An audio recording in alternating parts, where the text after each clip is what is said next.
What does this have to do with this? I'll tell you.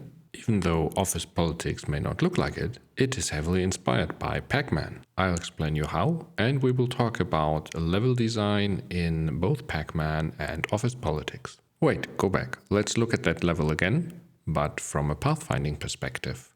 Better, let's make it even more clear. So this is how the R-star pathfinding algorithm sees the map.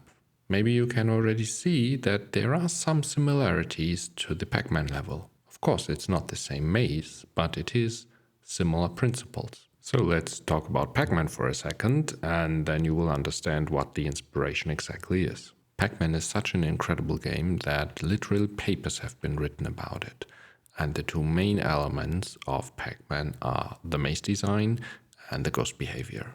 And this is where the similarities start. In Pac-Man, you want to avoid the ghosts or they will eat you. In Office Politics, you want to avoid the other staff members or they will give you silly jobs to do. And now let's look at the level design of Pac-Man and how it contributes to the exact gameplay that the designers wanted. The level has only 4 four-way turns, but 22 three-way and 26 one-way turns. To quote from one analysis of the maze design, the abundance one-way turns make it so that the player's fingers are rarely idle. The abundance of three-way turns means players will frequently make a relatively simple choice: turn into path A, B, or turn back around for path C. And so all of this feeds into the gameplay that the designers of Pac-Man wanted. Frantic, fast-paced, a lot of decisions, a lot of movement, a lot of things going on, despite the map and the enemies and the gameplay being relatively simple. But this leads to the addictive qualities of the game because you're constantly making decisions, you're constantly moving, you're always doing something. So let's have a look at the same principles in Office Politics.